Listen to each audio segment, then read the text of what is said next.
हाँ जी, आज का हमारा टॉपिक है power and function of supreme court. ठीक है, सुप्रीम कोर्ट की कार्य और शक्तियां। सुप्रीम कोर्ट को क्या क्या शक्ति प्रदान की गई है, यहाँ से हम आज समझेंगे।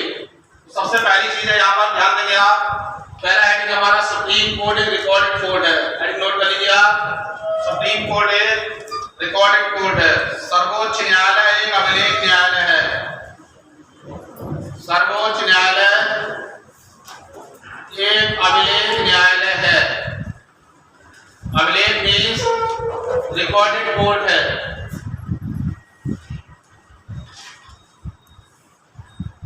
वेरी रैपिड ऑन इसका आर्टिकल है आर्टिकल 129। आर्टिकल 129 यहीं से आपका अगर वो बेसिक क्वेश्चन फ्रेम करेगा यूपीएससी में, तो आपसे ये भी पूछ सकता है क्या सुप्रीम कोर्ट की तरह हाई कोर्ट भी रिकॉर्डेड कोर्ट है? तो आप बताएंगे हाई कोर्ट भी रिकॉर्डेड कोर्ट है। उसका उल्लेख हमारे कॉन्स्टिट्यूशन के आर्टिकल 215 में दिया गया है। ठीक है, तो यहाँ से दो टाइप के आपके क्वेश्चन बन सकते हैं। यहाँ से हाई कोर्ट भी रिकॉर्डेड कोर्ट है और सुप्रीम कोर्ट भी रिकॉर्डेड कोर्ट है। आर्टिकल दोनों के अलग अलग हैं। सुप्रीम कोर्ट का आर्टिकल 129 है और हाई कोर्ट का आर्टिकल 215 है। इतनी बात समझ गए आप। सबसे पहले हम आपसे बात करेंगे, यहाँ पर इसको डिफाइन करेंगे, सर्वोच्च न्यायालय एक रिकॉर्डेड कोर्ट है कैसे है। ठीक है, नंबर फर्स्ट,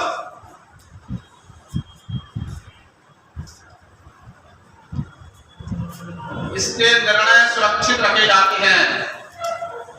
इसके निर्णय सुरक्षित रखे जाते हैं। निर्णय मीन्स जजमेंट कैसे रखे जाते हैं? सुरक्षित रखे जाते हैं। इसके निर्णय सुरक्षित रखे जाते हैं। नंबर सेकंड, इसे अपनी अवमानना means contempt of court. Contempt of court, इसे अपनी अवमानना पर दंड देने का प्रावधान है। इसे अपनी अवमानना मीन्स आज्ञा न मानना। अभी बताऊंगा पूरा डिफाइन करके क्या है ये। अवमानना मीन्स आज्ञा न मानना। इंग्लिश में क्या कहते हैं इसको? Contempt of court. Contempt of court यहीं से मेंस में लिखने के लिए बन सकता है कि क्या है। ठीक है, कंटेम्प्ट ऑफ कोर्ट क्या होगा? इसे अपनी अवमानना पर दंड देने का प्रावधान है। ये किसमें व्याख्या की गई है? आर्टिकल 129 में। ठीक है, तो सबसे पहले आप देखिएगा, इसके निर्णय सुरक्षित रखे जाते हैं। जो भी जजमेंट होते हैं वो निर्णय किसके सुरक्षित रखे जाते हैं? इसके निर्णय भी सुरक्षित रखे जाते हैं। उन्हीं आधारों पर जजमेंट होते हैं। ठीक है, आपने देखा होगा बहस चलती है तो कहते हैं इस केस में ये कहा गया, इस केस में ये कहा गया, तो इसके निर्णय सुरक्षित रखे जाते हैं। दूसरी चीज आप यहाँ से समझने का प्रयास करेंगे, इसे अपनी अवमानना। कंटेम्प्ट ऑफ कोर्ट क्या होता है? जैसे इसने, ठीक है, कोई आदेश दिया और उस आदेश को कहते हैं हवा में लहरा दिया, कोर्ट का आदेश। ठीक है, या सिस्टम ने उस आदेश का पालन नहीं किया, तो ऐसी स्थिति में ये दंड दे सकता है। एक तो स्थिति हो गई ये, क्या ये जुडिशरी के मामले में दंड दे सकता है किसी न्यायाधीश को? यहीं पर मैं आपसे दूसरा प्रश्न करूं, क्या जुडिशरी के मामले में ये दंड दे सकता है? देखिए एग्जाम्पल, कलकत्ता हाई कोर्ट में एक न्यायाधीश थे, जज थे C.S. कर्णन नाम सुना होगा आप लोगों ने। ठीक है, C.S. कर्णन इनका नाम था, और इनमें और सुप्रीम कोर्ट में डिस्प्यूट पैदा हो गया आपस में। ठीक है, इन्होंने ये कहा कि सुप्रीम कोर्ट में भ्रष्टाचार है, सुप्रीम कोर्ट काम नहीं कर रहा है सही ढंग से। तो सुप्रीम कोर्ट ने क्या माना? अपनी निंदा माना। तो पहली बात मैंने वार्निंग दी, लेकिन इन्होंने क्या किया? सुप्रीम कोर्ट के जो सीबीआई थे, J.S. खेहर, उनके गिरफ्तारी के आदेश जारी कर दिए। ठीक है, किसने जारी किए? जस्टिस CS कर्णन ने।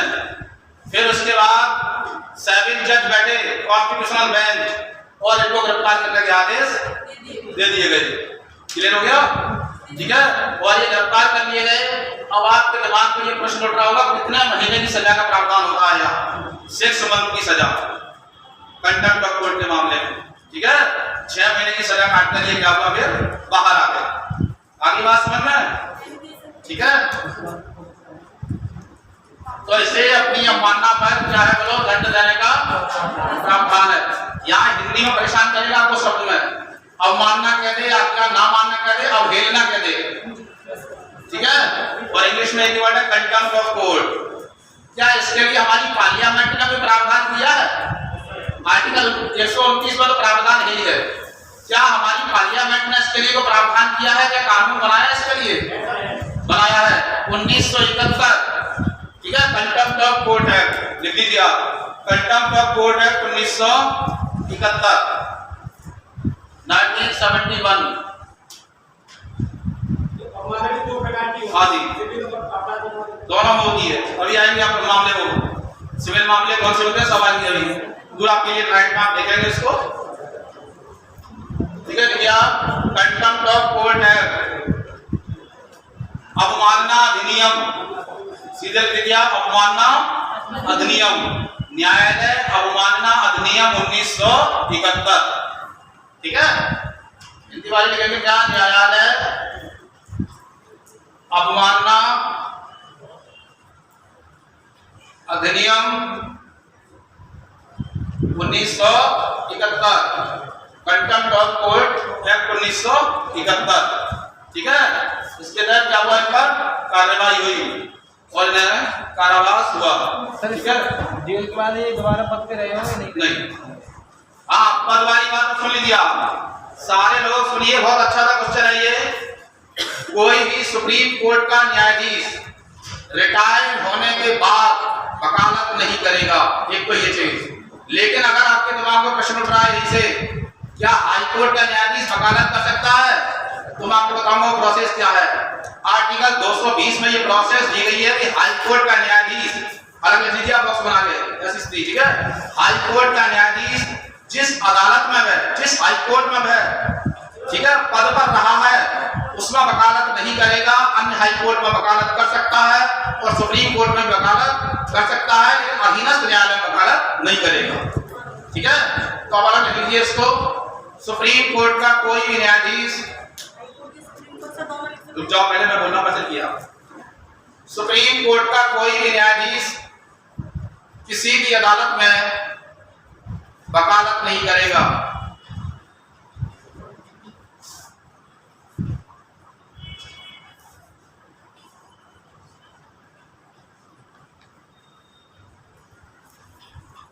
लेकिन, या लेकिन मैं लिखो, नई लाइन से लिख दो आप सीधे, हाई कोर्ट का न्यायाधीश जिस अदालत में मैं पोस्टेड रहा है, जिस अदालत में मैं पोस्टेड रहा है, यानी पद पर रहा है, वहां वकालत नहीं करेगा।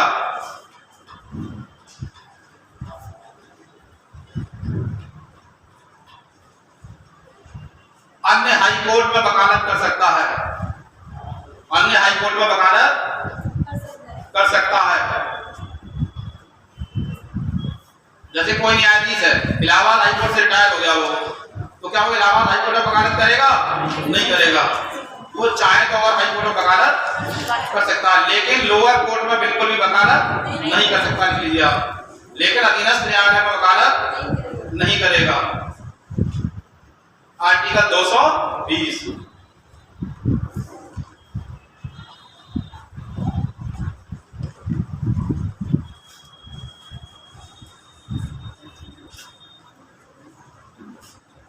ठीक है,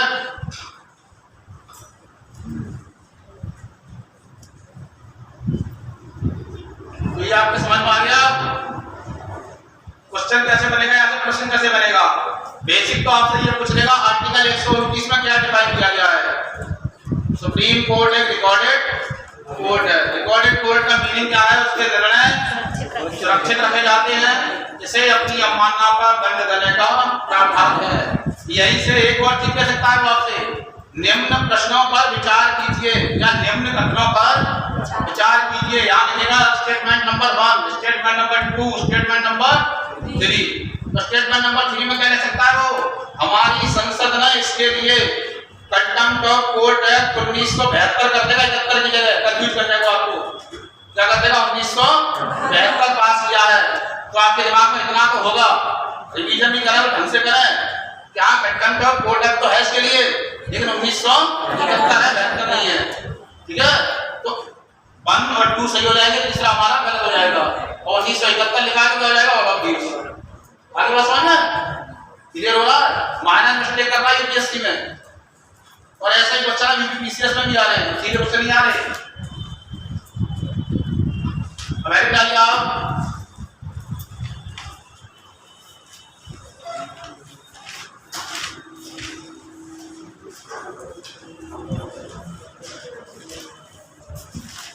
आर्टिकल 129 के बाद हमारा आर्टिकल 130 आया था, और वो मैंने कल कराया था। कल क्यों कराया था पहले उसको जरा बताएगा कोई, और उसका क्या प्रावधान था? नोट्स मत बोलिएगा, कार्यकारी न्यायाधीशों की नहीं, आर्टिकल 130 के बारे में बताया था मैंने कल। 124 से और आर्टिकल 130 तक करा दिए थे कल। क्या बताया था? सुप्रीम कोर्ट के स्थान के बारे में बताया था। क्या बताया था सुप्रीम कोर्ट के स्थान के बारे में? सुप्रीम कोर्ट की बैठक और भी कहीं हो सकती है। ठीक है, क्या होगा हमारा आर्टिकल 130, समझ गए आप? कल ही समझेंगे ना, पूरी तरह से हो जाता है। अब हेडिंग डालिए आप आर्टिकल 131, और बिल्कुल पेन में चलाना इसमें करीब करीब 10 मिनट तक, बिल्कुल पहले समझेंगे आप। ठीक है,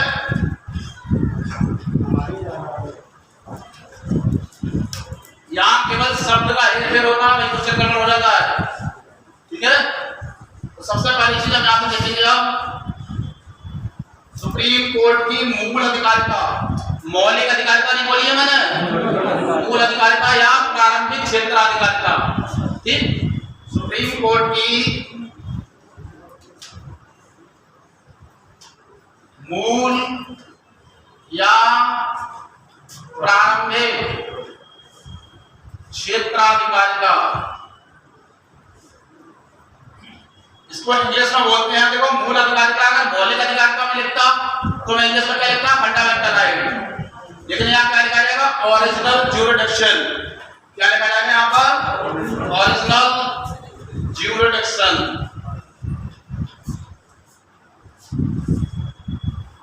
ठीक, अंतर आ गया सबका? अब बिल्कुल बड़ा पेन में कर दो सारे लोग। सुप्रीम कोर्ट की मूल अधिकारिता को डिफाइन किया गया आर्टिकल 131 में डिफाइन किया गया। कौन सा आर्टिकल है सर? Relation article 131। अब देखिए आप, मूल अधिकारिता का मीनिंग ये कह रहा है, वो साफ साफ आपसे कह रहा है प्रारंभिक क्षेत्राधिकारिता, साफ साफ एक्सप्लेन कर रहा है ऐसे केस जिन्हें सुनने की शक्ति केवल सुप्रीम कोर्ट में ही है। ऐसे केस जिन्हें सुनने की शक्ति केवल किसमें है? सुप्रीम कोर्ट में ही है। तो वो कैसी अधिकारिता होगी? मूल अधिकारिता, मौलिक अधिकारिता नहीं, मूल अधिकारिता। ठीक, शब्द का हेरफेर ध्यान रखना। क्लियर हो गया? मूल अधिकारिता में आगे आएगा, मौलिक अधिकारिता में मौलिक अधिकारों का संरक्षक होता है। अभी आप पढ़ेंगे आगे आर्टिकल 32 में, आपको पढ़ा चुका हूं पहले भी, फंडामेंटल राइट में दोबारा ही पढ़ेंगे आप, रट निकालने की शक्ति में पूरा प्रोसेस। तो ये क्या है? ये वो चीज नहीं है, साफ साफ लिखा हुआ देखो, प्रारंभिक या आरंभिक क्षेत्राधिकारिता। इंग्लिश का वर्ड क्या कह रहा है? ओरिजिनल, फंडामेंटल नहीं कहा है आपके। ठीक है, तो सुप्रीम कोर्ट की मूल अधिकारिता का मीनिंग क्या है? ऐसे केस जिन्हें सुनने की शक्ति केवल किसमें है? सर्वोच्च न्यायालय में ही निहित है। ठीक है, तो पहले आप लाइन लिखिए इसके बारे में। मूल अधिकारिता का अर्थ यह है, मीनिंग यह है, ऐसे केस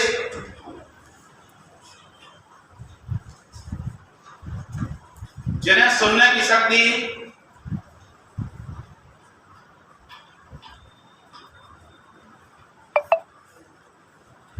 केवल कोर्ट में है या उच्चतम न्यायालय में है।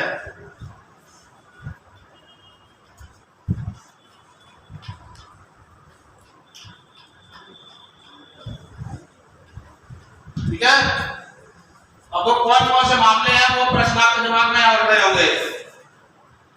केंद्र राज्य विवाद, central dispute, central state dispute. केंद्र राज्य विवाद, दो राज्यों का आपस में विवाद, दो राज्यों का आपस में विवाद। ठीक है, दो राज्यों का आपस में विवाद। क्या नदी विवाद आ जाएगा इसके अंतर्गत? नदी विवाद की अगर मैं आपसे बात करूं, नदी विवाद है ज्योग्राफी में आप पढ़ेंगे। ठीक है, कौन कौन से प्रदेशों के बीच कौन कौन से चल रहे हैं, गोदावरी नदी विवाद, कृष्णा नदी का विवाद, कावेरी नदी का विवाद चलते रहते हैं। ठीक है, नदी विवाद के लिए प्रोसेस दी गई है हमारे संविधान के आर्टिकल 262 में। क्या दी गई है? आर्टिकल 262 की प्रोसेस क्या दी गई है? हमारी संसद कानून बनाकर ट्रिब्यूनल को ऑर्गेनाइज कर सकती है। ट्रिब्यूनल मींस न्यायाधिकरण का गठन कर सकती है और वो उसका जजमेंट दे सकती है। क्लियर हो गया यहाँ पे? ठीक है, तो नदी विवाद में एक्शन ये नहीं लेगा, यहाँ नोट करके लिखना है आपको। तो क्या पहले केंद्र राज्य विवाद,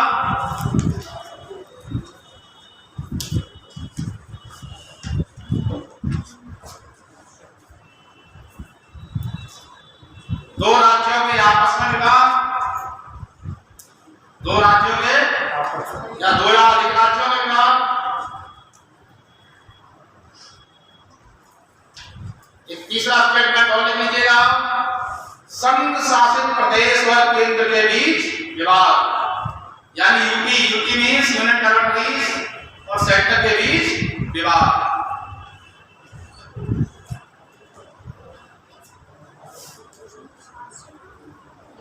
केंद्र शासित प्रदेश या संघ शासित प्रदेश और किसके बीच विवाद? केंद्र के बीच विवाद।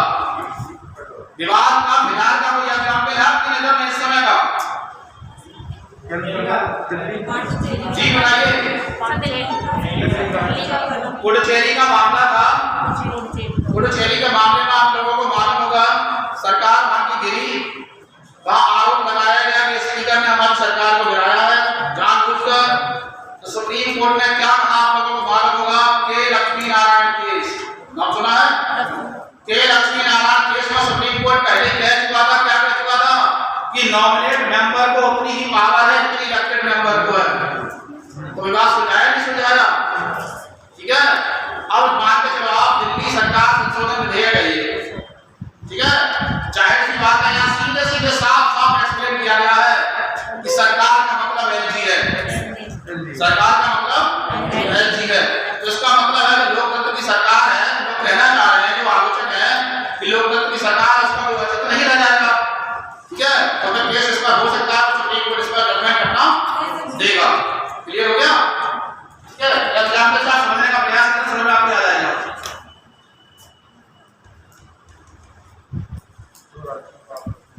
ठीक है, अब नदी विवाद लिख लीजिए आप, देखो राज्यों के नदी विवाद किस अधिकारिता के अंतर्गत नहीं आते हैं? नोट करके लिखना, राज्यों के नदी विवाद इस अधिकारिता के अंतर्गत नहीं आते हैं।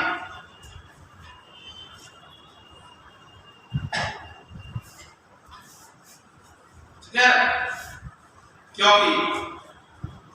क्योंकि एक डैश लगा के इसके आगे और नीचे आप लिखना शुरू कर दीजिए। हमारे संविधान के आर्टिकल 262 में, आर्टिकल 262 में ये एक्सप्लेन किया गया है या ये व्याख्या दी गई है कि हमारी संसद कानून बनाकर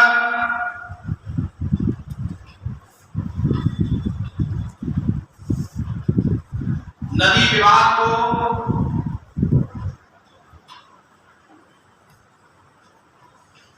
ट्रिब्यूनल का गठन करके, हिंदी में कहते हैं न्यायाधिकरण, इंग्लिश में क्या बोलते हैं? ट्रिब्यूनल।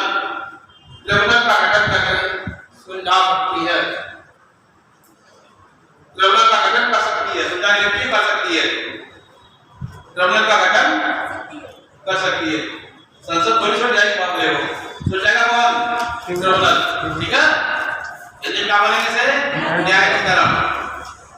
अच्छा, ये तो आपकी बात आर्टिकल 262 की, जैसे कि आप देख रहे हैं बहुत सारे प्राधिकरण हमारे यहाँ बने हुए हैं, सैन्य बल प्राधिकरण है, न्यायाधिकरण है, ठीक है। और आपने एक चीज और सुनोगी, एनजीटी के बारे में सुना होगा, नेशनल ग्रीन ट्रिब्यूनल, राष्ट्रीय हरित प्राधिकरण, ठीक है, एनजीटी नेशनल ग्रीन ट्रिब्यूनल। तो ये क्या चीज है? एक्चुअली आपको बताऊं तो समस्याएं ये थी बहुत ज्यादा बर्डन सुप्रीम कोर्ट पर आ रहा था, न्यायालय पर आ रहा था। तो हमारी संसद ने ये सोचा, एक एडीआर सिस्टम होता है यूएन का, अल्टरनेट डिस्प्यूट रिजोल्यूशन सिस्टम, समझ गया? अल्टरनेट डिस्प्यूट रिजोल्यूशन सिस्टम, उसके माध्यम से हम क्या करें? ट्रिब्यूनल का गठन करते हैं, इससे सुप्रीम कोर्ट के सामने समस्याएं आ रही हैं, हाई कोर्ट के सामने समस्या आ रही है, समस्या का निराकरण हो सके, समझ गया? उस आधार पर ये बनाया जाता है, ठीक है। ये तो आर्टिकल 262 आपने लिखा, क्लियर हो गया? यहाँ से आर्टिकल 262 भी नोट में आ गया इसके, ठीक है। अब आगे चलेंगे हम,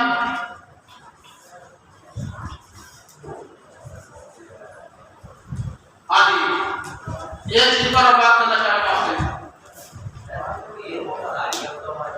जी। आवाज नहीं आ रही है भैया, भैया आपका कितनी कोई कर सके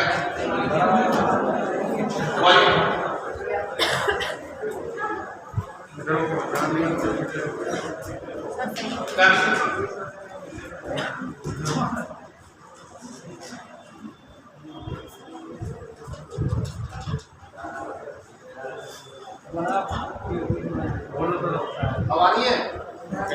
अब आ रही है? अब सही है? कम है? सही है? और देर आ रही है आपका पास? आ रही है? चलो करें, ठीक है। आगे यहाँ पर आपसे पूछ ले, राष्ट्रपति उपराष्ट्रपति के निर्वाचन संबंधी विवाद, राष्ट्रपति और राष्ट्रपति के निर्वाचन संबंधी विवाद। और मैंने पहले आया था आपसे क्या बोला था, अधिकारिता में क्या होता है? ऐसे केस में सुनने की शक्ति किसमें होती है? सुप्रीम कोर्ट में होती है। क्या वो उसके दायरे में आ सकते हैं? सुनिए आप, लेकिन इससे पहले आप एक आर्टिकल को याद करेंगे, मैंने पढ़ाया था आपको पहले, जब भाग ना चलती थी, आर्टिकल 71, आर्टिकल 71 की आप कागज दे रहा सुप्रीम कोर्ट को सीधे इससे पहले। आर्टिकल 71 में क्या डिफाइन किया गया है? यदि राष्ट्रपति के निर्वाचन संबंधी विवाद, राष्ट्रपति के निर्वाचन संबंधी विवाद हो जाते हैं तो उनका निपटारा कौन करेगा? सुप्रीम कोर्ट करेगा। क्लियर हो गया? वो भी आप इसका लिख लीजिएगा, आधार नोट कर ले। राष्ट्रपति के और उपराष्ट्रपति के निर्वाचन संबंधी विवादों का निपटारा, राष्ट्रपति उपराष्ट्रपति के निर्वाचन इलेक्शन संबंधी डिस्प्यूट का निपटारा सुप्रीम कोर्ट करता है।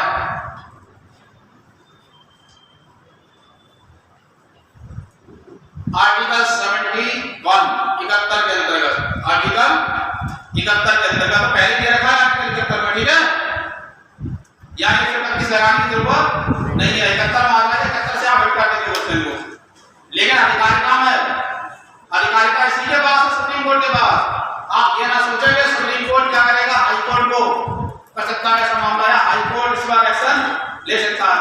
कोई एग्जाम्पल बताएगा राष्ट्रपति और राष्ट्रपति के निर्वाचन संबंधी विवाद का? देखिए पी.ए. संगमा, जब मैंने आपको राष्ट्रपति पढ़ाए थे तो बताया था पी.ए. संगमा और प्रणब मुखर्जी दो लोगों के बीच हुआ था। ये प्रणब मुखर्जी भारत के राष्ट्रपति बने तो पी.ए. संगमा ने केस किया था। केस क्या किया था कि जब प्रणब मुखर्जी भारत के राष्ट्रपति बने तो लाभ के पद पर थे, यानी ऑफिस ऑफ प्रॉफिट लाभ के पद पर थे, ठीक है। फिर ऑनरेबल सुप्रीम कोर्ट ने क्या व्याख्या दी? सुप्रीम कोर्ट ने व्याख्या दी मंत्री का पद लाभ का पद नहीं होता। क्लियर हो गया? याद रखना, मंत्री का पद, प्रधानमंत्री का पद, मुख्यमंत्री का पद लाभ के पद नहीं होते, ठीक है। तो जब चारा कौन करेगा? Supreme court. आगे समझ में बोलो, ये आगे चले, ठीक है। हेडिंग आ गया सुप्रीम कोर्ट की अपीलीय अधिकारिता, अपीलिएट राइट। इंग्लिश में बोलते हैं अपीलिएट राइट, हिंदी में बोलेंगे अपीलीय अधिकारिता। अपीलीय अधिकारिता, अपीलीय अधिकारिता।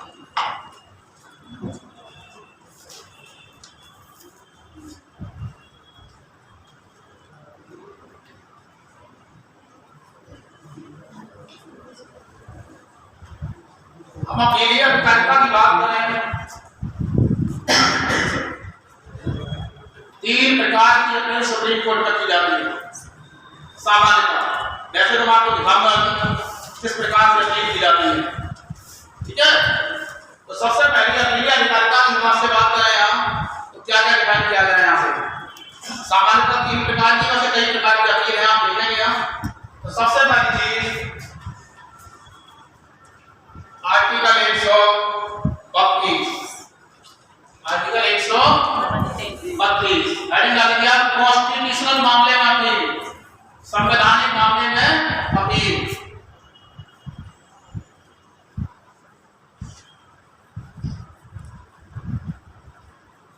यानी क्या बोलेंगे इसको? संवैधानिक अपील, कॉन्स्टिट्यूशनल अपील,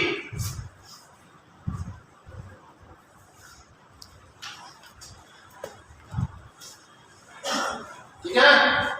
संवैधानिक मामले में कब अपील की जाती है? जब संविधान की व्याख्या का कोई प्रश्न नहीं हो, ठीक है, और भिन्न भिन्न हाईकोर्ट भिन्न भिन्न जजमेंट दे चुके हो अलग अलग टाइप से, और उस प्रश्न में क्या हो संविधान की व्याख्या करनी हो, तब ऐसी स्थिति में सुप्रीम कोर्ट क्या करता है? संविधान की क्या करता है? वो व्याख्या करता है, ठीक है। आपसे लिखने के लिए आ रहा है कि सुप्रीम कोर्ट संविधान का अंतिम व्याख्याता है, क्या लिखेंगे आप? पूरी लिखेंगे, ठीक है।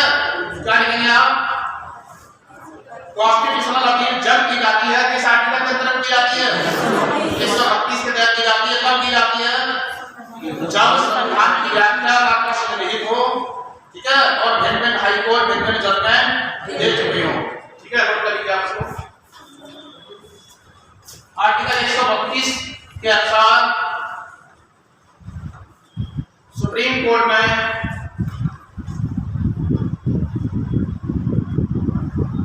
संवैधानिक अपील जब की जाती है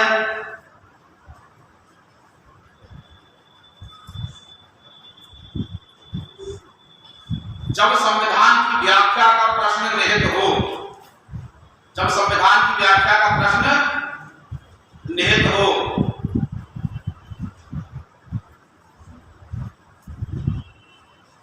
ठीक है, तब सुप्रीम कोर्ट में अपील की जाती है। अच्छा एक बात बताइए आप, संविधान की व्याख्या से भी जुड़ा हो सकता है या कहीं ना कहीं संविधान से जुड़ा हुआ प्रश्न हो सकता है, और वो प्रश्न जमीन से जुड़ा हुआ भी हो सकता है।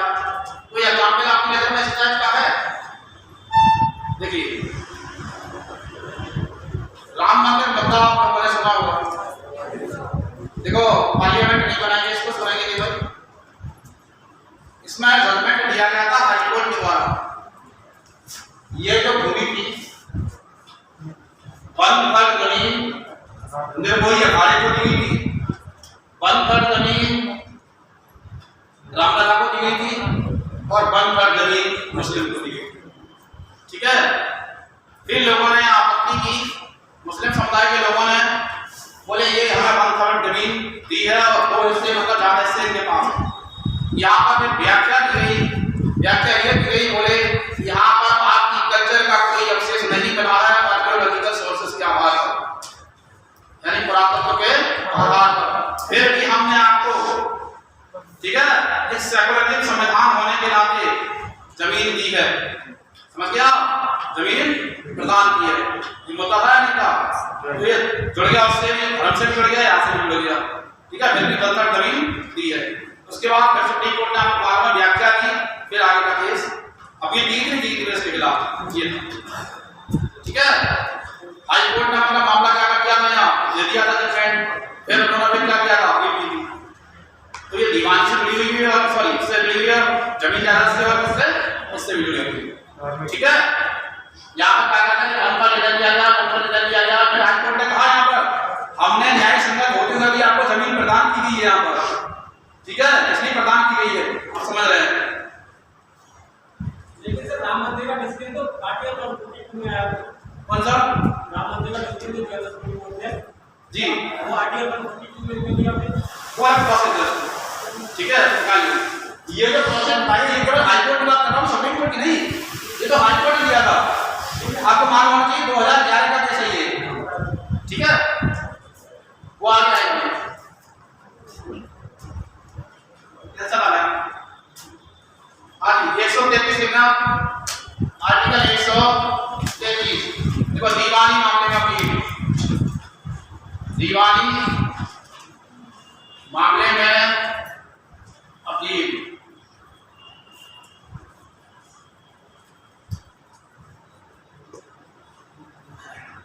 देखो यहां से नई चीज निकल कर आई है, पहले समझेंगे आप। दीवानी मामले में अपील मींस सिविल मामला, ठीक। जैसे हिंदू विवाह अधिनियम, हिंदू मैरिज एक्ट, मुस्लिम मैरिज एक्ट या डाइवोर्स के जो केस होते हैं, ठीक है, बैंक करप्शन के सारे केस क्या होते हैं, वो कैसे केस होते हैं, इस्लामिक केस होते हैं। और इन केसेस में क्या होता है, आप ध्यान देंगे, सुप्रीम कोर्ट में अपील की जाती है, हाई कोर्ट में इसको क्या दे दिया, जजमेंट दे दिया है, तब कहां पर अपील की जाएगी, सुप्रीम कोर्ट में। यहां से नई चीज निकल कर आई थी, वो नई चीज ये थी, क्या सुप्रीम कोर्ट में क्यूरेटिव पिटीशन डाल सकते हैं? मैं आपको बताऊं क्यूरेटिव पिटीशन क्या होती है। एक शब्द आया था नया निकल कर, और ये आया 2002 की बात है, ये कब की बात है, 2002। ये था अशोक हुरा वर्सेस रूपा हुरा केस, 2002। ये हस्बैंड वाइफ थे, आगे तक लड़ते रहे दोनों आपस में, ठीक है, यानी लोअर कोर्ट से लड़े, फिर कहाँ पहुंचे, हाई कोर्ट पहुंचे, हाई कोर्ट ने सिंगल बेंच ने दे दिया डिसीजन, डबल बेंच पहुंचे, सुप्रीम कोर्ट पहुंचे, सुप्रीम कोर्ट में फिर डिसीजन दे दिया, एसएलपी डाली, उन्होंने एसएलपी कहा कि ऐसे लोग ये भी आएगा, फिर ठीक है, एसएलपी डालने के बाद उन्होंने क्या किया, फिर पिटीशन भी करवाया उसका, पिटीशन भी कराने के बाद अंतिम में अच्छा फिर यहाँ पर पढ़िए क्यूरेटिव पिटीशन, इसको बोलते हैं सुधारात्मक याचिका। ठीक है, अभी आप देखेंगे मैं से क्रिमिनल मामले में एक्सप्लेन करूंगा सर, कौन से मामले में, याकूब मेमन के मामले में, ठीक है, और दिल्ली रेपिस्ट वाले मामले में, अभी आगे आएगा। ठीक है, तो इसकी शुरुआत कब से हुई, यहाँ से क्वेश्चन बन सकता है, नया लॉन्च हो सकता है ये क्वेश्चन। अशोक हुरा वर्सेस रूपा हुरा केस, ठीक है, 2002। क्या शुरुआत हुई, क्यूरेटिव पिटीशन, सुधारात्मक याचिका। ठीक है, नोट कर लीजिए आप, ये केस का चला दीवानी का केस था, ये सिविल मामला था। सिविल मामले में अपील की जाती है, सिविल मामले में आर्टिकल 133 के थ्रू या आर्टिकल 133 के अनुसार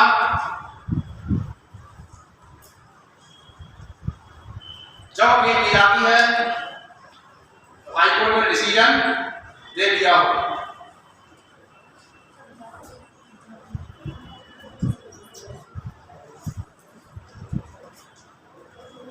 हाई कोर्ट ने डिसीजन दे दिया हो, ठीक है।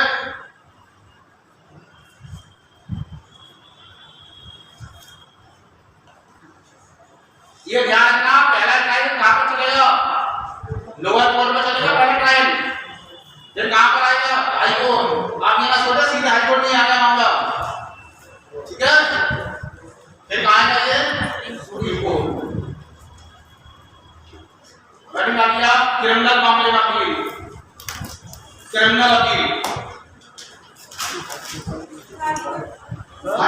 देखो सीक्वेंस में लगे आर्टिकल 134, आप टेंशन ना है, सारे आर्टिकल लिखा हूं। आर्टिकल 134, 131 से बराबर नाम लिखना नहीं। आर्टिकल 134 क्रिमिनल मामले में अपील। इसी वाले ध्यान दें, आपराधिक मामला, दांडिक मामला, फौजदारी मामला। आपराधिक, दांडिक मामला और फौजदारी, ठीक है।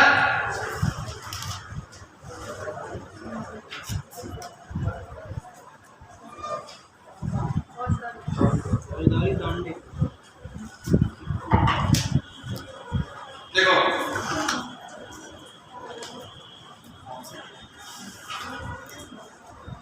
आपराधिक मामला, आपराधिक अपील।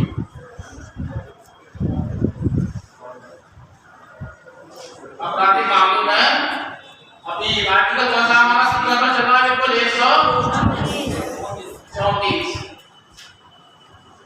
ठीक है। और इसको क्या बोलते हैं? क्रिमिनल अपील, क्रिमिनल अपील, ठीक। और मैंने नाम क्या बताया आपको? बोलो, फौजदारी या दांडिक,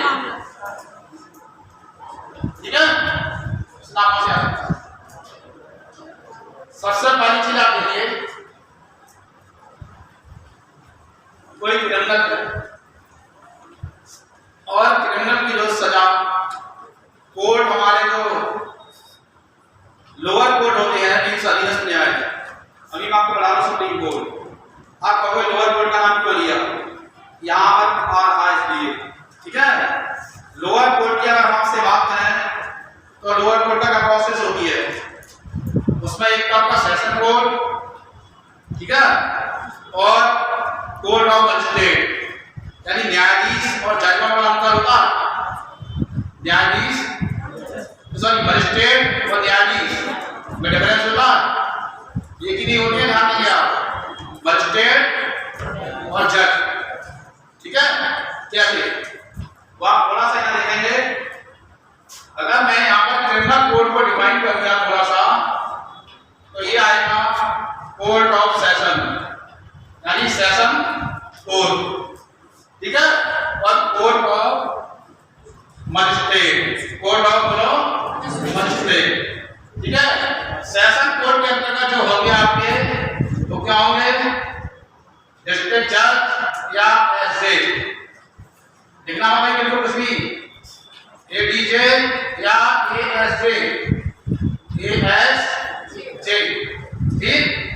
एक बार लिख सकते हैं हम एडीजे और एएसजे। अब आपको ये दो क्या है? देखो, डिस्ट्रिक्ट जज, जिला जज, सेशन जज, सत्र न्यायाधीश, ठीक।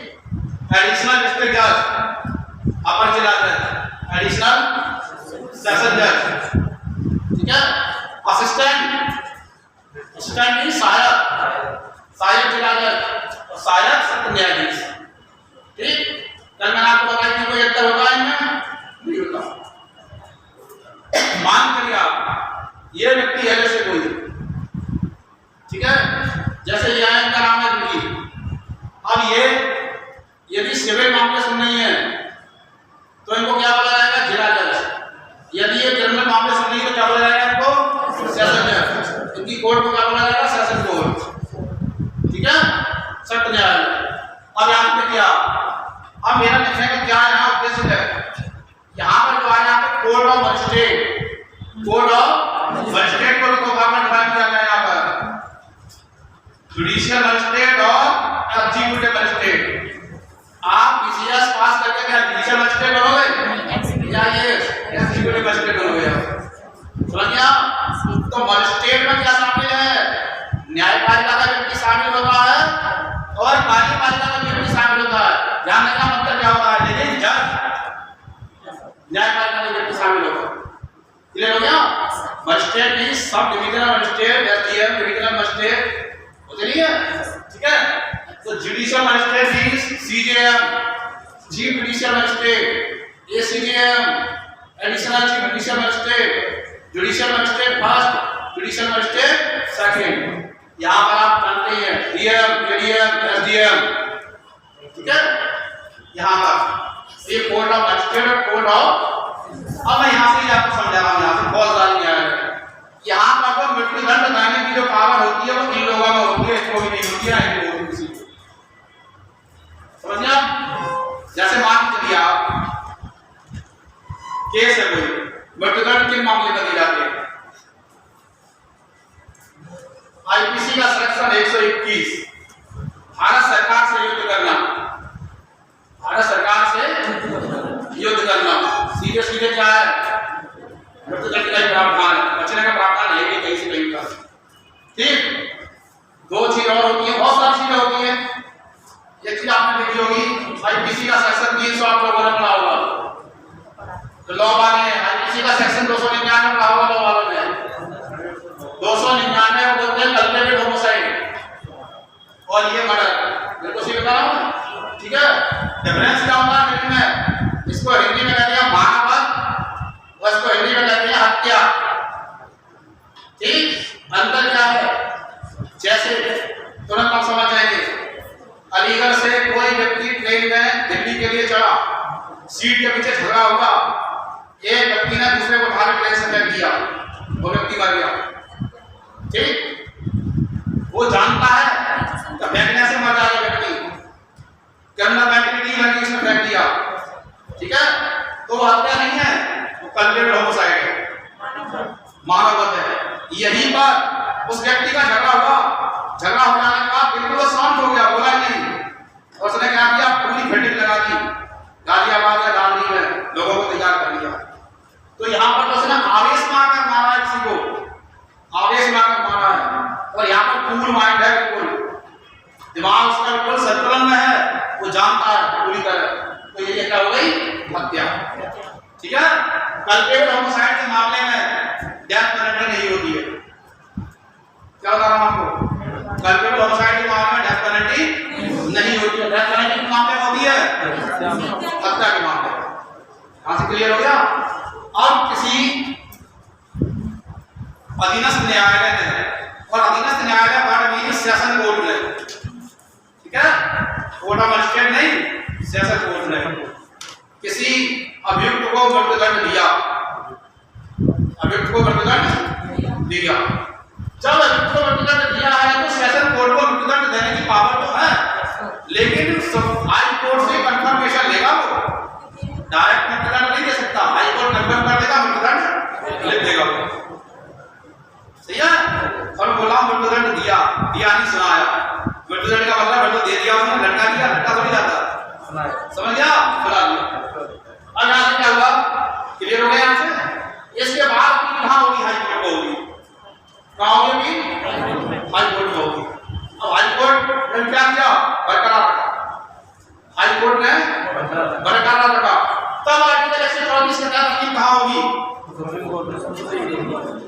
समझ गया, आपके दिमाग में बैठ गया ये? एक तो ये मामला। दूसरा मामला ये है, हाई कोर्ट रोक दे लोअर कोर्ट को, हाई कोर्ट लोअर कोर्ट को बीच में रोक दे और मुकदमे को अपने ट्रांसफर कर ले। कौन कर रहा है, हाई कोर्ट, और मुकदमे को लेकर क्या करते, सीधे सीधे मृत्युदंड दे दे, डेथ पेनल्टी करोगी, कहाँ होगी, सुप्रीम कोर्ट में होगी। क्लियर हो गया? एक और चीज, लोअर कोर्ट में मुद्दा है 300 का, और लिख क्या दिया है यहाँ पर, लाइफ सेंटेंस, आजीवन कारावास। मुद्दा किस तरह का बनना, रेरेस्ट से रेरेस्ट है, उठा के अपील कहाँ होगी, फिर क्या क्रिमिनल अपील करेगा, नहीं करेगा, वो तो सोच रहा है यार मृत्युदंड मिला तो मैं क्या करूंगा, और ये कौन करेगा, दूसरी पार्टी करेगी, हाई कोर्ट में, हाई कोर्ट क्या करेगा, उठा के मृत्युदंड दे देगा, तो अपील कहाँ होगी, अंतिम अपील सुप्रीम कोर्ट में। ठीक है, अब सुनो बदलने वाली बात, अब यहाँ से होगी आगे। यहाँ की बात समझिए अभी तक सुप्रीम कोर्ट में अपील आ गई है। अब यहाँ से क्या होगा वो देखेंगे आप, अब सब समझ जाएंगे आप। सुप्रीम कोर्ट में अपील आएगी तो मैं यहाँ से 2 मुद्दे आपके सामने ले रहा हूँ, 3 मुद्दे ले रहा हूँ, ठीक है, इससे आप पूरी तरह समझ जाएंगे।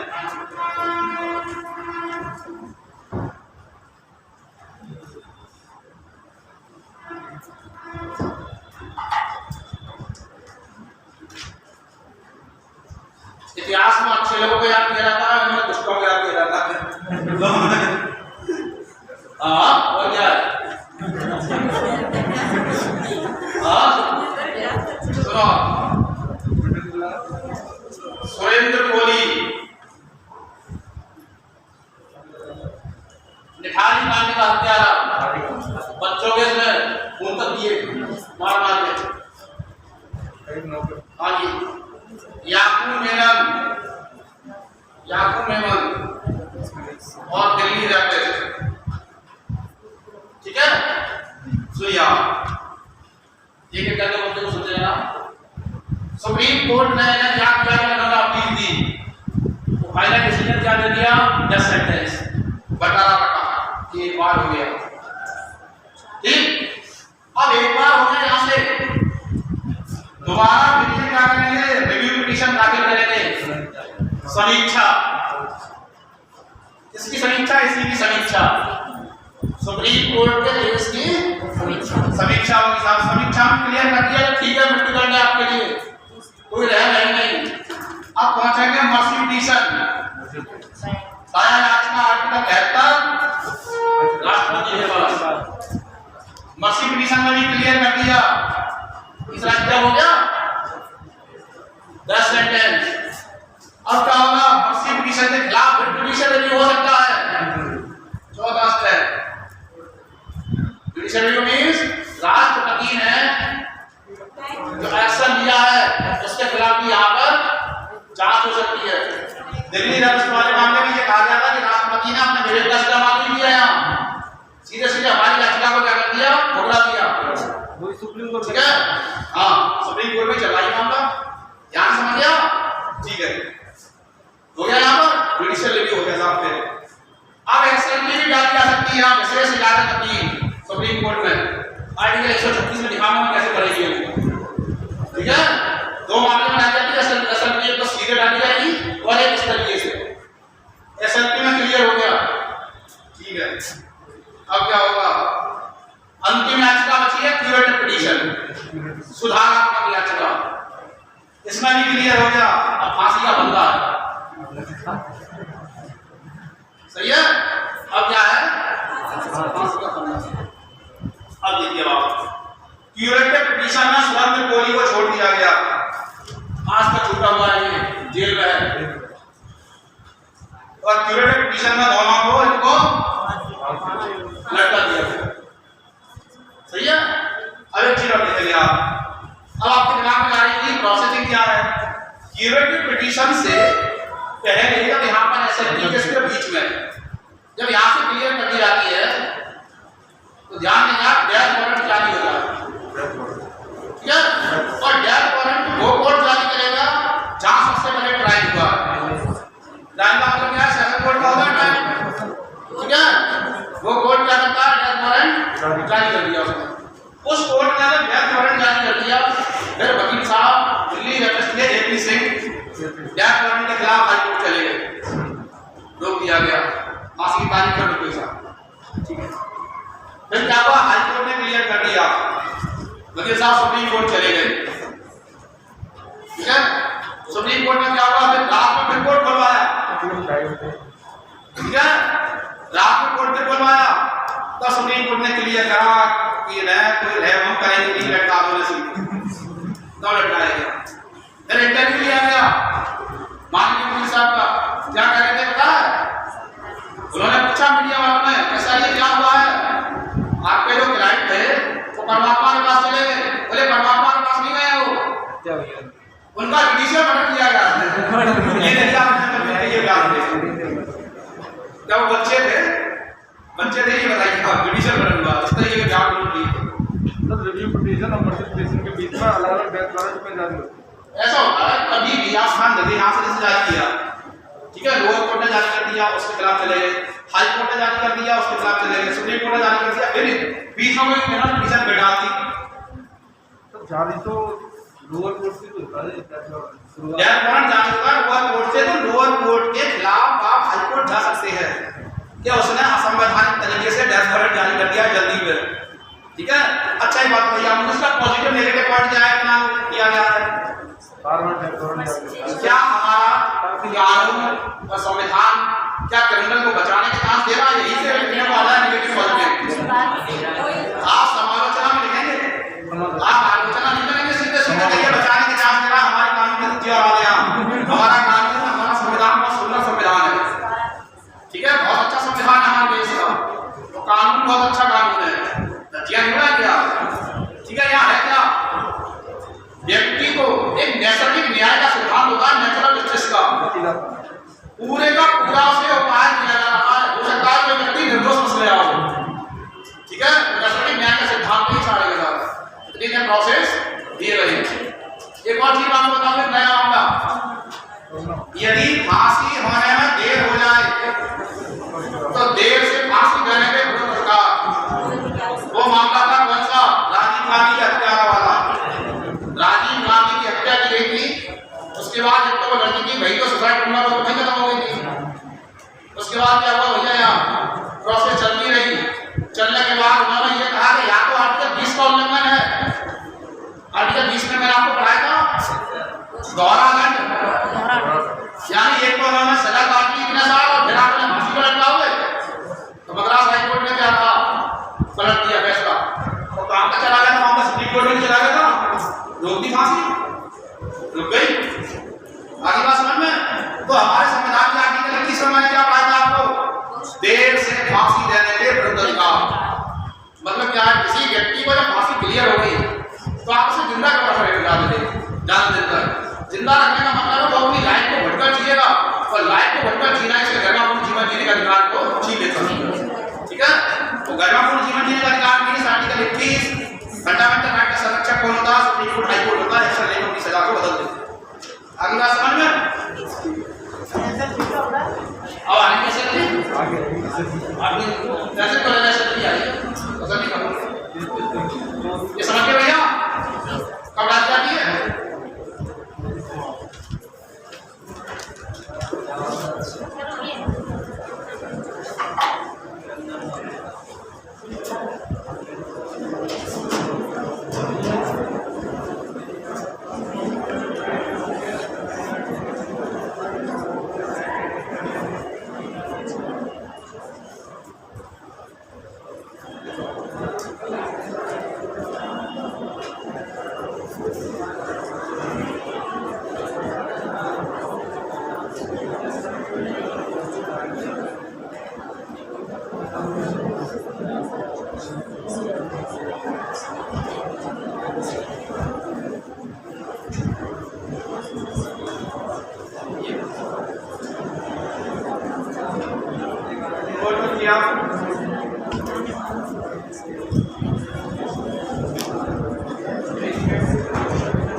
सुप्रीम कोर्ट करेगा सारी जांच, मॉडर्न की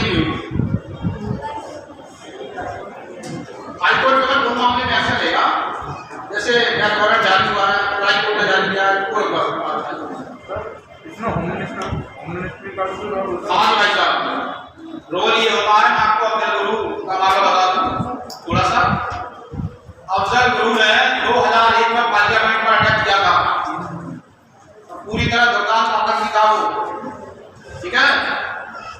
2001 के बाद 2005 में उन्होंने सुप्रीम कोर्ट में से फांसी लगी, 2006 में एपीजे अब्दुल कलाम साहब सी मर्सी पिटीशन पर ठुकरा चुके थे, और 2013 तक फांसी नहीं हुई थी। गृह मंत्रालय जब तक चाहता तब तक नहीं रोके रखता है, और क्या गोल्डन लॉ आ जाता है, जिंदा हो जाता दोबारा।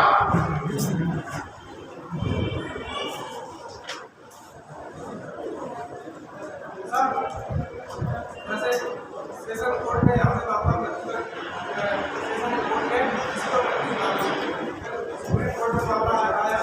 नहीं सेशन कोर्ट का सुप्रीम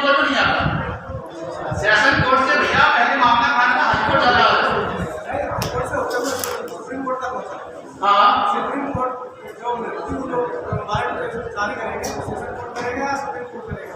मैंने कहा था, सुनो, जिस केस का ट्रायल जिस कोर्ट में चला वो जारी है। दिल्ली रेपेस्ट के डेथ वारंट किसने जारी किए थे? सुप्रीम कोर्ट ने जारी किए थे, नहीं पटियाला हाउस कोर्ट ने जारी किए थे, ठीक है। फिर दिल्ली हाई कोर्ट ने जारी किए थे, फिर अंतिम में सुप्रीम कोर्ट ने कह दिया था कि लटकाओ में जल्दी, ठीक है।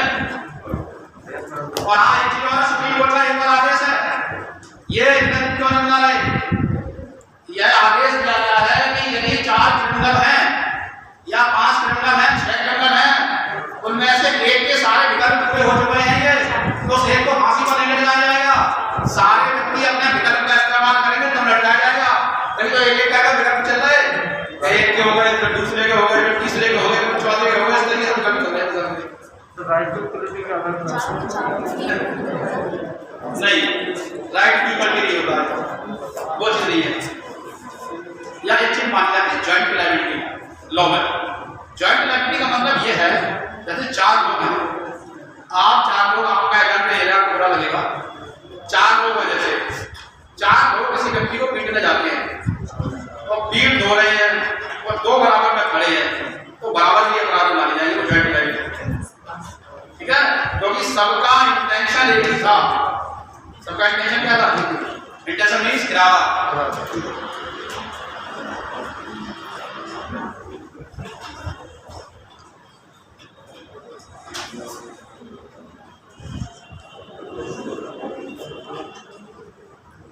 बहुत सारे ऐसे मामले होते हैं, संज्ञेय अपराध में जमानत हो जाती है, क्यों हो जाती है? आप कहोगे अभी तो अपराध बंद हुआ, उसके बाद जमानत होगी, जब संज्ञेय अपराध में जमानत होती नहीं है, क्यों हो जाती है? कुछ ऐसे अपराध होते हैं, वैल्यूएबल ऑफेंस और नॉन वैल्यूएबल ऑफेंस, जमानती अपराध और गैर जमानती अपराध। गैर जमानती अपराध में जमानत नहीं होगी और जमानती अपराध में क्या होता है? जमानत हो जाती है। जमानती अपराध में जमानत का आपका अधिकार है, जैसे मैं अभी हूँ, मेरा अधिकार है, मैं कोर्ट से कहूँगा मुझे जमानत दीजिए, लेकिन गैर जमानती अपराध में जमानत नहीं होगी। लेकिन न्यायालय का विवेक है, न्यायालय का विवेक, विवेक का मतलब समझ में आया? समझिए होंगे, न्यायालय चाहे तो जमानत से दे सकता है, ठीक है।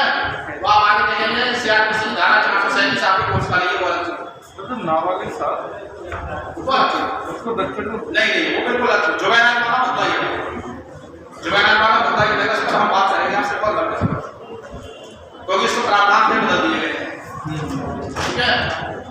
अधिकतम सजा बताएंगे उसमें क्या है, कैसे कैसे प्रोसेस होती है, कौन मारा जाता है और कहाँ भेजा जाता है, कौन उसको सुनेगा।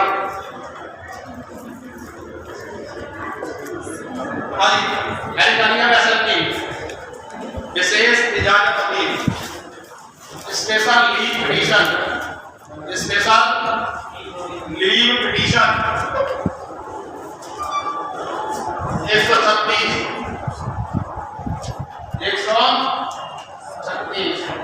मैं कुछ आर्टिकल आपको बताऊंगा, वही याद करने हैं आपको, ठीक है। आर्टिकल 136 विशेष इजाजत अपील SLP।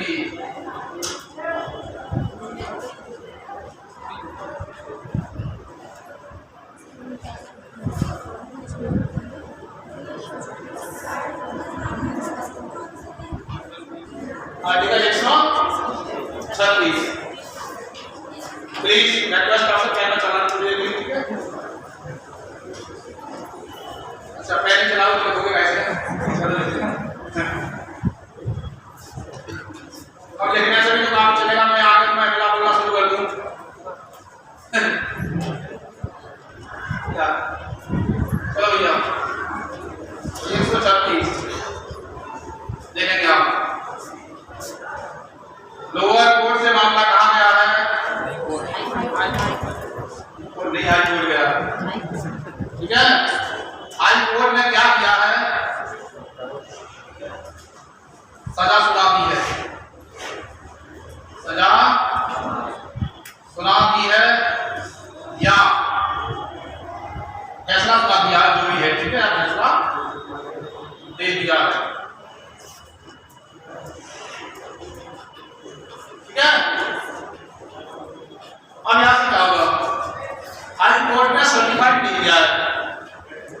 नहीं फैसला तो दे दिया है, हाई कोर्ट ने सर्टिफाइड प्रमाणित नहीं दिया है, ठीक है। तो हाई कोर्ट को प्रमाणित करना पड़ता है 134A में है हमारे संविधान का अनुच्छेद 134A, नया आर्टिकल है, नया लॉन्च होगा हो सकता है यहाँ से 134A में। हाई कोर्ट क्या करता है, जजमेंट में देता है तो प्रमाणित करता है वो, और प्रमाण पत्र वो वकील उसका क्या करता है, ले लेता है इसको, ठीक है। उसी के आधार पर क्या करता है, क्या करता है बोलो, सुप्रीम कोर्ट अपील करेगा नहीं करेगा, उसकी बात समझे आप नहीं समझे। 134A क्या कह रही है, हाई कोर्ट ने क्या दिया है, जजमेंट भेज दिया है जो प्रमाणित नहीं किया है, अब प्रमाणित कर दिया, अब प्रमाण पत्र लेके सीधे सीधे कहाँ, सुप्रीम कोर्ट में सीधे एसएलपी डाल सकते हैं यहाँ, ठीक है। एक एसएलपी डायरेक्ट हो गई, इसने प्रमाण पत्र दे दिया नहीं दिया, नहीं दिया, रोक दिया, अब क्या करेंगे हम, सीधे सीधे एसएलपी यहाँ से डाल दी, और दे दिया तो एसएलपी डालने की जरूरत नहीं है, तो सीधे प्रोसेस आप चलाते रहेंगे, ठीक है। तो 134 क्या कहता है, हाई कोर्ट क्या करेगा, वो लोग केस को क्या करेगा, प्रमाणित करेगा, प्रमाणित करके क्या हुआ, प्रमाणित कर दिया उसने, नहीं दिया प्रमाण पत्र, प्रमाणित तो कर दिया लेकिन प्रमाण पत्र क्या दिया उसने, नहीं दिया, फिर क्या करेंगे 136 में एसएलपी यहाँ पर डाल दीजिए। अब 136 में एसएलपी डाल दी गई है, लेकिन एसएलपी का मतलब क्या है, यहाँ एसएलपी हर मामले में निकाली जाती है, एसएलपी का मतलब है विशेष निजामत अपील, सुप्रीम कोर्ट से आपको परमिशन लेनी पड़ेगी, बात ऐसा नहीं है सीबीआई साहब हमारे केस सुनने के लिए बैठे हैं, ठीक है। क्या होगा, रजिस्ट्रार होता है, बहुत सारे रजिस्टर्ड ऑफिसर्स होते हैं सुप्रीम कोर्ट में, एक आदमी नहीं होता, वो फिल्टर करता है केस को, वास्तव में देखता है कि एसएलपी के पास सुनने लायक है या नहीं है, तब एसएलपी लेता है, कहता है लाइए, ठीक है, पूरी तरह संज्ञान में आता है मामला, फिर एसएलपी के अंतर्गत क्या होती है, यहाँ सुनवाई होती है। इतने सुना आपको, देखो 2004, 2005 और 2006 यूपी पुलिस में भर्तियां की गई मुलायम सिंह की सरकार के द्वारा। 2007 में मायावती जी की सरकार ने इनको सबको क्या कर दिया, बर्खास्त कर दिया, ये भर्तियां अवैध तरीके से की गई है। हाई कोर्ट में क्या किया गया, सरकार के आदेश को सही माना गया, ठीक है, हाँ सही है, ये कैसे है, गलत है, क्लियर हो गया। 134A के तहत हाई कोर्ट ने प्रमाण पत्र नहीं दिया, सर्टिफाइड नहीं किया, आदेश दे दिया, सीधे सीधे कहाँ गए लोग, सुप्रीम कोर्ट में एसएलपी डाल दी गई, सुप्रीम कोर्ट में एसएलपी में जजमेंट हो गया, क्या कहा कि सर ये सारे के सारे लोग हथियार चलाना जानते हैं और ये कई हजार लोग हैं, ऐसा ना हो कि भारत के इंटरनल सिक्योरिटी को खतरा पैदा हो जाए, सीधे सीधे आदेश पक्ष में आ गया कि ऐसा नहीं कर रहे हैं, आप देखो करा नहीं करना है, ठीक है। सर ये प्रमाणित सारी हो सकती है, ऐसे दो नहीं हाई कोर्ट करेगा, तो सर ये अगर प्रमाणित नहीं हो तो बाद माना नहीं जाएगा, अगर प्रमाणित नहीं करा तो नहीं दे दिया, प्रमाणित कर देता तो प्रमाणित करने का मतलब ये है, आपने देखा होगा दिल्ली में पिछले मामले में वकील साहब ढूंढाते थे बार-बार, कभी कागज नहीं दे रहा, मुझे लगता है कागज नहीं देगा बोल, तो वही तो होता था, मैं कहाँ से अपनी करूँगा, खुला बंदा में कान खर्चे वाला है, और जब न्यायाधीश का कहते थे वकील साहब आप आग से खेल रहे हैं, कहते नहीं कहते, रोज तमाशा होता रहेगा, ठीक है। तो असेंबली के बारे में क्या इस आर्टिकल में दी गई है 136 में, कब क्या जाती है, जब हाई कोर्ट सर्टिफाइड डॉक्यूमेंट, तो एक स्थिति में असेंबली कब जाती है, सुनो हाई कोर्ट से केस आ गया, सर्टिफाइड होगा सुप्रीम कोर्ट, फिर असेंबली डाली जाएगी, लेकिन असेंबली का मतलब ही क्या है, इजाजत पाने को आप समझ गए, फिल्टर हुआ केस, इसके बाद ही सुनेगा उसे, कैसे नहीं सुनेगा,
जुडिशियल रिव्यू।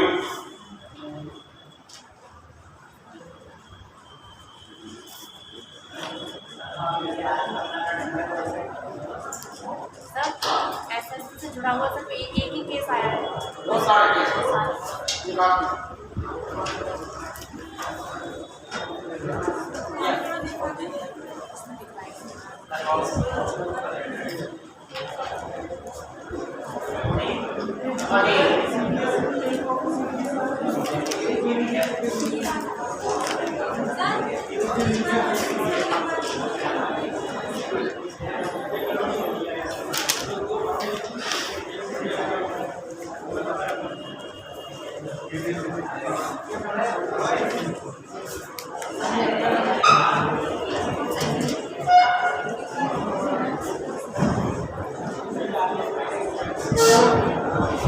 न्यायिक पुनरावलोकन जुडिशियल रिव्यू। ठीक है, और न्यायिक समीक्षा। न्यायिक समीक्षा रिव्यू पिटीशन।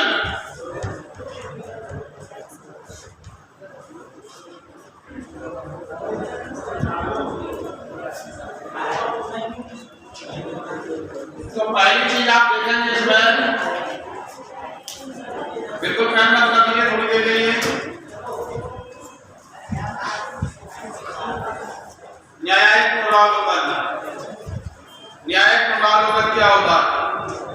देखिए आप, जब मैंने आपको फंडामेंटल राइट्स पढ़ाई थी तो आर्टिकल 13 पढ़ाया होगा, आर्टिकल 13। आर्टिकल 13 में क्या था? मौलिक अधिकारों को, यानी फंडामेंटल राइट को, मौलिक अधिकारों को कम या असंगत करने वाली विधियां शून्य होंगी। ये था मौलिक अधिकारों को, फंडामेंटल राइट को कम, असंगत या न्यून करने वाली विधियां मीन्स विधि, कानून क्या होंगे? शून्य होंगे। ये किसमें का ये आर्टिकल 13 में था। अब ये कैसे कम करेंगे और क्या कम करेंगे मैं आपको दिखा रहा हूँ। देखिए आप, एक्ट कौन बनाता है? अधिनियम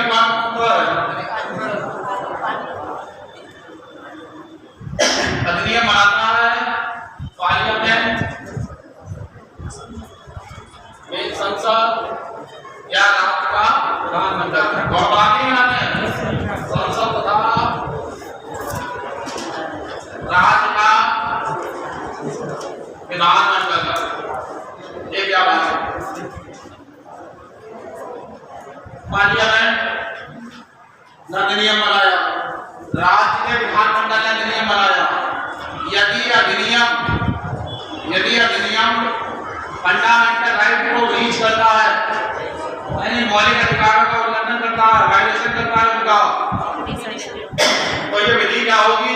शून्य होगी। क्या कहता है आर्टिकल 13? करेगा कौन? न्यायिक पुनरावलोकन होगा। क्या हुआ? न्यायिक पुनरावलोकन होगा। एक तो ये हो गया, याद समझने वाली बात है दोनों चीजों में, यानी हमारी संसद ने या हमारे राज्य के विधानमंडल ने कोई कानून बनाया और वो कानून फंडामेंटल राइट का उल्लंघन कर रहा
कैसी हो जाएगी? वो शून्य हो जाएगी।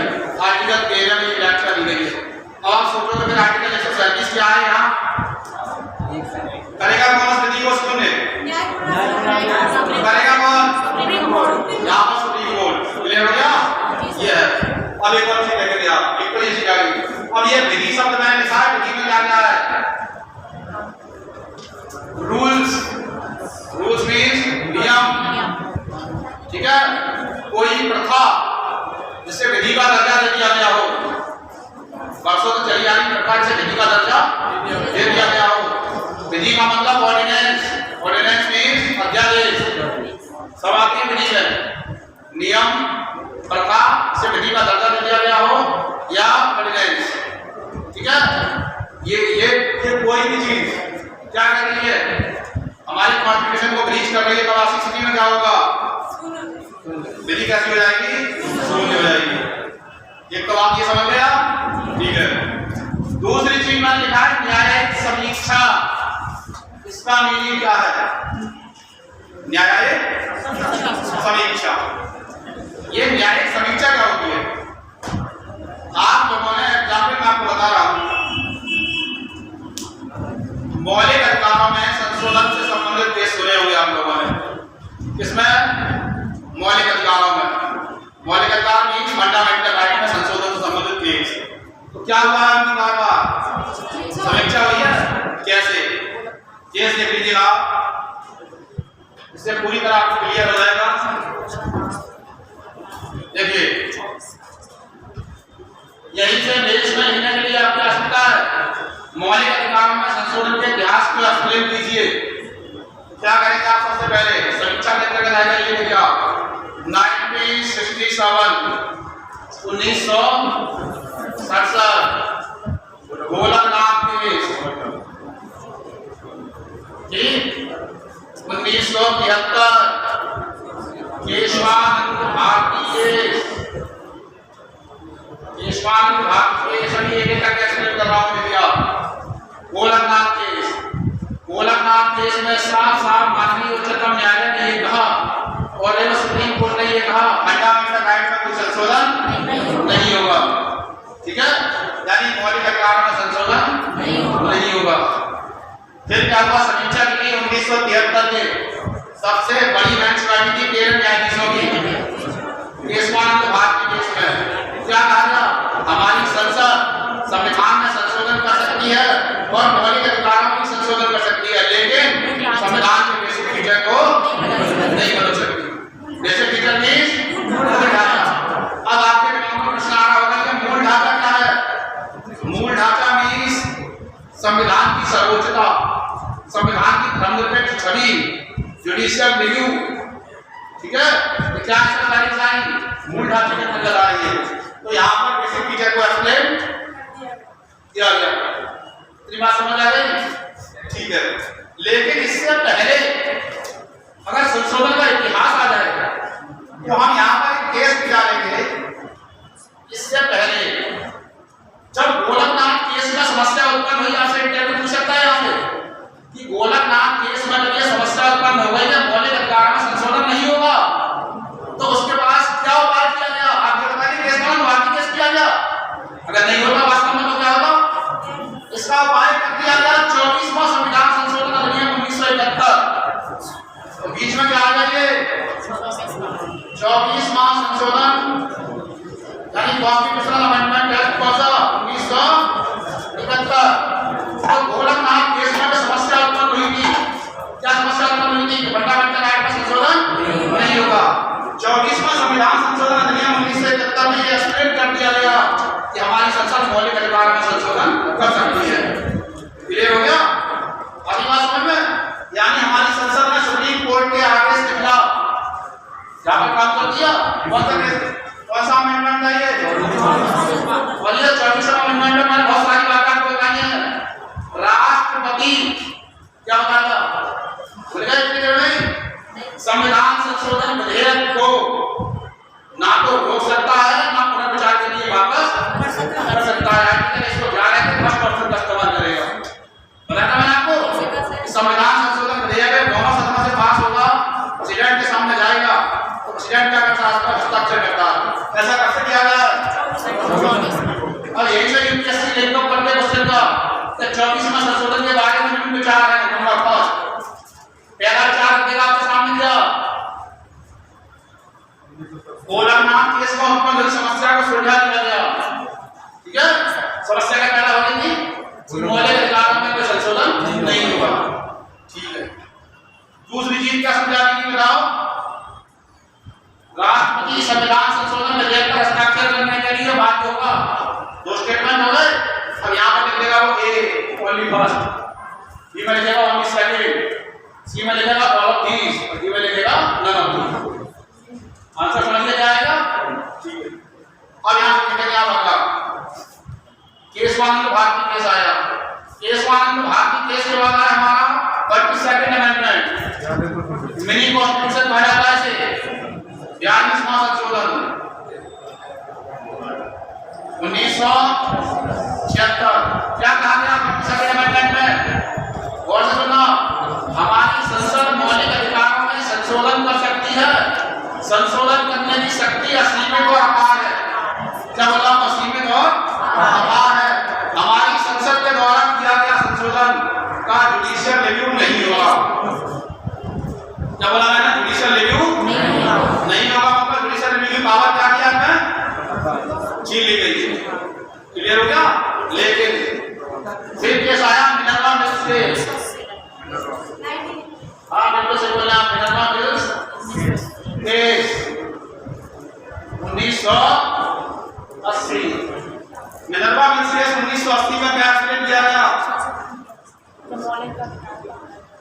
साफ साफ लिखा गया यहाँ पर।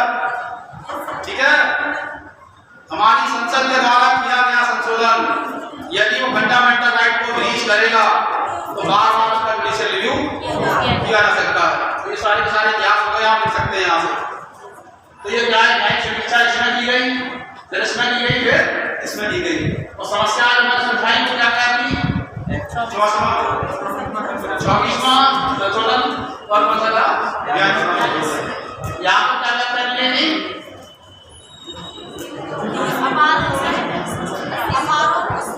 संसद की संविधान में संशोधन करने की शक्ति असीमित और उन्होंने संशोधन किया है उसका जुडिशियल रिव्यू नहीं होगा।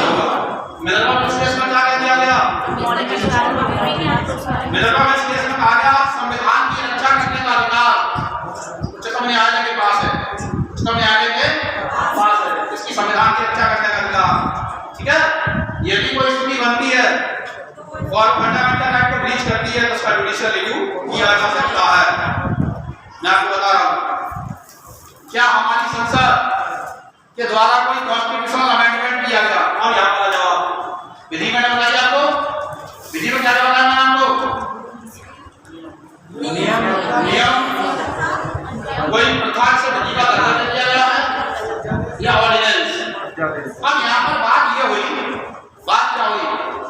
आप लोगों ने सुना होगा 99वां कॉन्स्टिट्यूशनल अमेंडमेंट, इसकी मैंने आपसे शायद कल भी बात की नहीं थी, उससे पहले की थी। 99वां कॉन्स्टिट्यूशनल अमेंडमेंट क्या था? कॉलेजियम की व्यवस्था को समाप्त कर दिया गया था और एमजेएसी पास किया गया था। ठीक है, अब क्या हुआ? सुप्रीम कोर्ट ने इसका एनालिसिस किया और एनालिसिस करने के बाद क्या हुआ? उसको असंवैधानिक बता दिया, हटा दिया, रद्द हो गया, पूरा अमेंडमेंट को रद्द कर दिया। ठीक है, तो मेरे कहने का मतलब क्या? यहाँ पर ये भी बात की गई कि संविधान संशोधन तो विधि नहीं है। संविधान संशोधन तो विधि नहीं है और आप आर्टिकल 13 में क्या ले रहे हो? विधि की बात कर रहे हैं आप, लेकिन संविधान संशोधन तो विधि नहीं है। तो सुप्रीम कोर्ट ने क्या एक्सप्लेन किया? न्यायालय की रक्षा करने का अधिकार किसके पास है? सर्वोच्च न्यायालय के पास है। यदि कोई संविधान संशोधन भी ऐसा होगा फंडामेंटल राइट को या हमारे कॉन्स्टिट्यूशन का उल्लंघन करेगा और जुडिशियल रिव्यू उसका कर सकता है।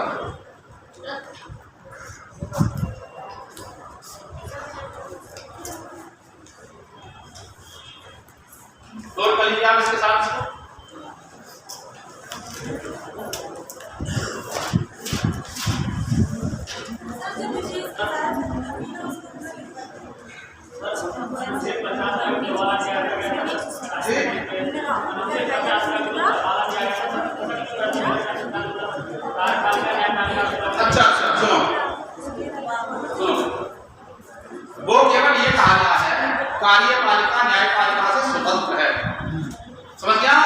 और वो डीपीएसपी है बेटा पहली बात तो। और डीपीएसपी को आप ध्यान देंगे न्यायालय का चेहरा नहीं दिया जा सकता।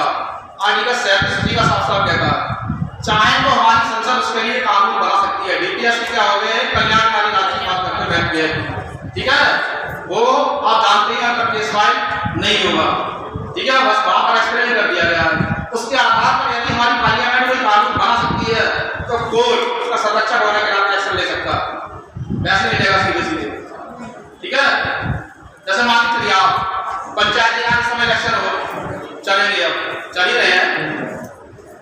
अब मान चलिए किसी प्रदेश में पंचायती राज लागू नहीं है और वहां के निवासी सीधे सीधे सुप्रीम कोर्ट चले जाए और कहेंगे कि संविधान में लिखा हुआ है कि पंचायती राज लागू किए जाए। आर्टिकल 40 में लिखा है राज्य पंचायतों का गठन करेगा, तो क्या कोर्ट आपकी याचिका को ले लेगा? नहीं लेगा, ठीक है। ये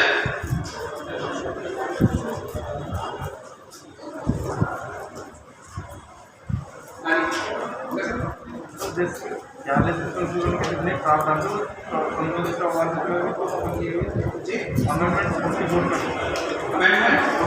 हाँ बहुत सारे अमेंडमेंट इसमें एक बात कही इसमें बहुत सारी बात रहेगी। 44 मिनट 44 मिनट आ गया, 42 मिनट बहुत सारी चीजें हैं यहाँ पर। 44 42 सेक्शन में बात किया 44 वाला संशोधन था, उसमें बहुत सारी चीजें ऐसी थी जो 42 का संशोधन से अपॉइंटमेंट रखी गई है, ठीक है। जैसे आप देखेंगे आर्टिकल 20 वाला मामला था, ठीक है, पहले का प्रोसेस थी आर्टिकल 20 लंबे जो थे, लेकिन यहाँ पर लंबे तो नहीं होंगे, 44 का संशोधन चला गया।